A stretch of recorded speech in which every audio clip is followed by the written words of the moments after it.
Hello crafty friends, I'm Lien from Studio Kato and I'm so glad you're joining me again today. It's Friday, so I'm back with another video for Crafty Meraki. Today I'm using their Rose Garden layering stamp set and the coordinating dies. I almost never use coordinating dies because I am terrible at lining them up with my stamped images, so I just prefer fussy cutting them out. That's easier for me. But with layering stamps, I think they're worth the investment because I am using this trick that I learned from Jennifer Maguire.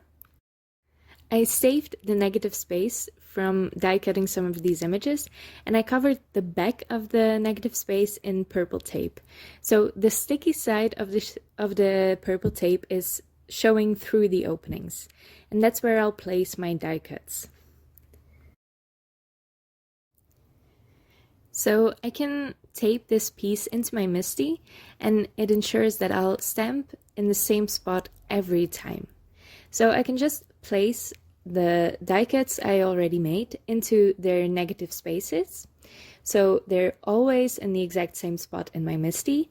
And when I line up every layer of the stamp set, I can then stamp every leaf at once, every layer at once. So I am putting these leaves in there and I will line up the stamp for the first layer. I will stamp all my leaves with the first layer first. So I'll stamp these ones. Then I can take them out of their negative space. Line up the next set of leaves, stamp again until I have all the leaves covered with their first layer stamp. And I do the same for the next two layers of the leaves. So this saves a lot of time lining up your die again and again when you want to cut a bunch of these leaves. Here I'm stamping the second layer, and I will do this in a couple different colors for the leaves. I'm using all Pinkfresh Studio inks today. These are available at the Crafty Meraki store, and I am using the ink cubes, which will come in handy later when I'm stamping the rose. The great thing about the Pinkfresh inks, I think the Altenew inks are the same. They come in little sets for each colorway. The ink cubes come in sets of 4 for the Pinkfresh Studio inks, and it goes from light to dark. So it's really easy to figure out which colors to use for your layering stamps. Now for these roses, I wanted to do a rainbow rose. And I am stamping each color. This is one layer stamp. I am stamping each color separately. And I dab some onto a section of the stamp with my ink cube. And then I soften the edges just with my finger. I think that gives me the best control, but obviously I will get some inky fingers from doing this. You could use a finger dauber instead, or a blending brush, or even just the edge of a cloth if you want. Just soften the edges of what you inked up so you don't have any harsh lines with your stamping. Now this is my first time trying this and I wanted it to be perfect every layer. But I figured out that you really don't have to do that.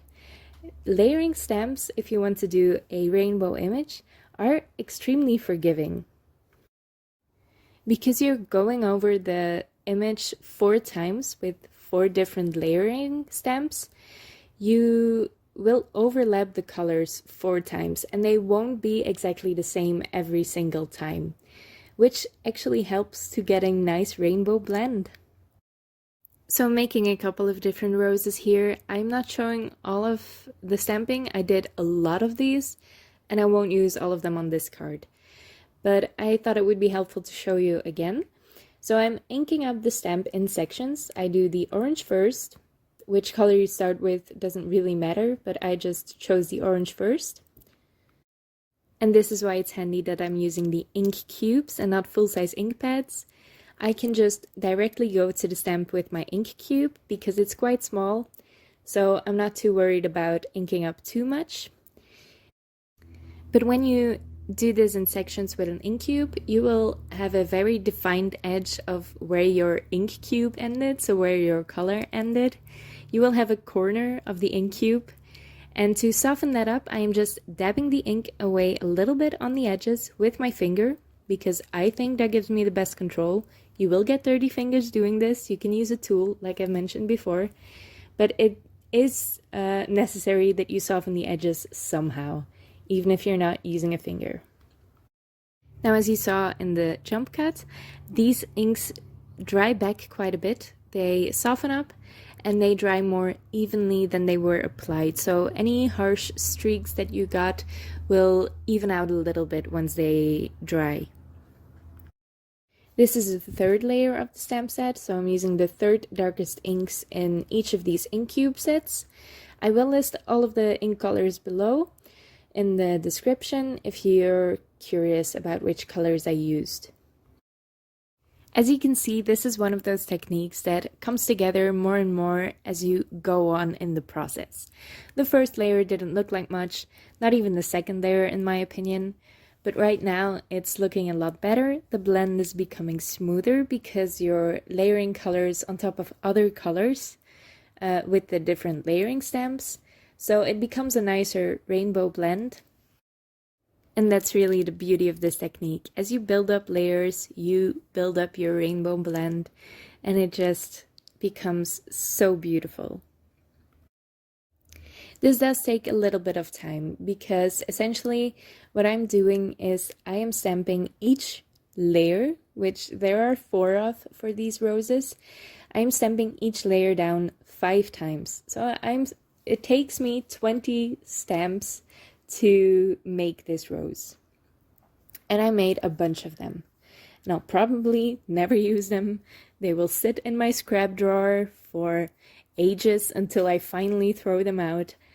But that's what I do. I love mass producing little things like this. It's relaxing to me. Okay, moving on to the background. That one is really simple for this card. I wanted the roses to shine.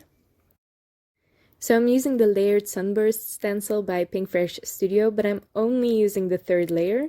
And I'm inking that up with Distress Oxide Pumice Stone ink for a nice gray, light gray blend over my white cardstock. I'm then die cutting a window out of this with the Pinkfresh Blanket Stitch Oval die. I'm using the largest one. And this leaves a stitch detail in the inside of the die and on the outside of the die. So I am also saving that inside to never use again, but you never know. I'm lining up my images. I did place my stamp as I wanted it, and then I'm picking up all the leaves with press and seal, so they stay in place nicely, and I'll use that later to adhere them all at once. So I didn't film it, but my stamp is already placed in my Misti.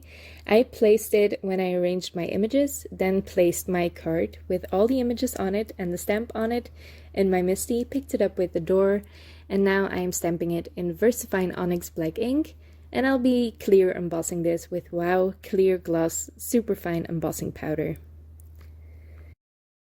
I didn't let my heat tool get hot enough, so my panel is quite warped. I will adhere the window onto it with Barely Art's Precision Craft Glue, and then I'll put it under something heavy before I adhere everything else. So my images are still placed on the press and seal, and I can then add my foam squares onto it.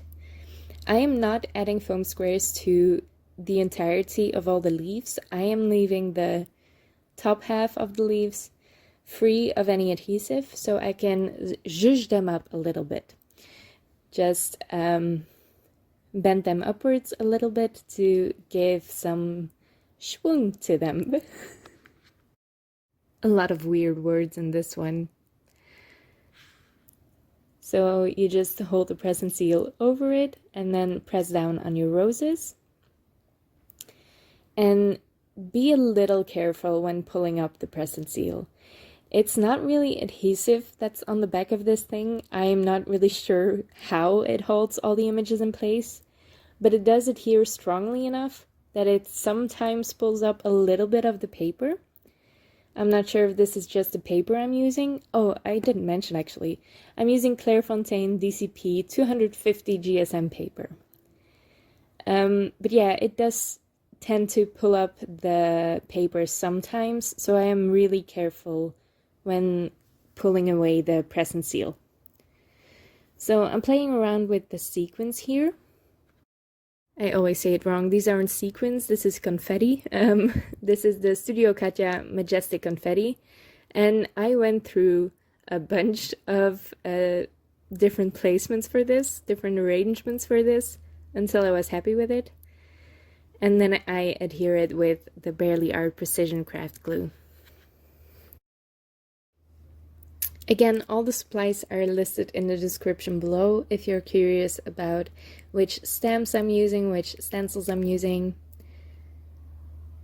And the matching envelope now. I'm just folding this one by following the directions and the instructions on my We Are Memory Keepers 123 punch board. And I'm using, again, Clairefontaine DCP 250 GSM cardstock.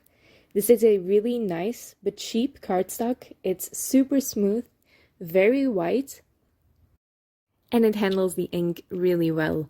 As you saw, you can stamp on it perfectly, and it does really well with ink blending too. So I'm using a cheap stencil from Action.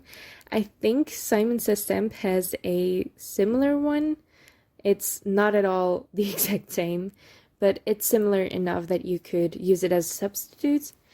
I'm just inking it up with the Pear ink and some of the pool inks from Pinkfresh Studio, and I did mask off the roses here.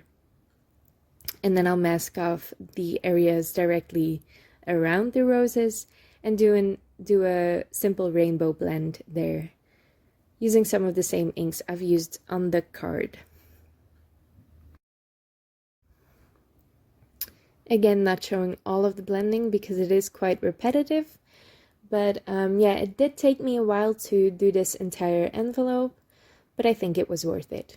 I am finding making these matching envelopes really fun. It challenges me a little bit to use some supplies that I wouldn't normally use,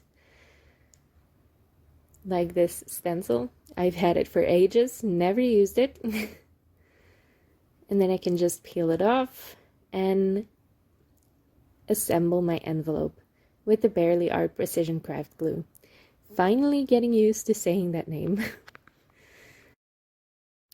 And that's it. I'm really happy with how this card and envelope turned out. Super bright, super fun. You can't go wrong with rainbow, right? I hope you like it as well. If you do, you can always leave a thumbs up to this video. You can also leave your thoughts in the comments below and subscribe to my channel if you want to see more of my videos. Thank you so much for watching, and I'll see you next time.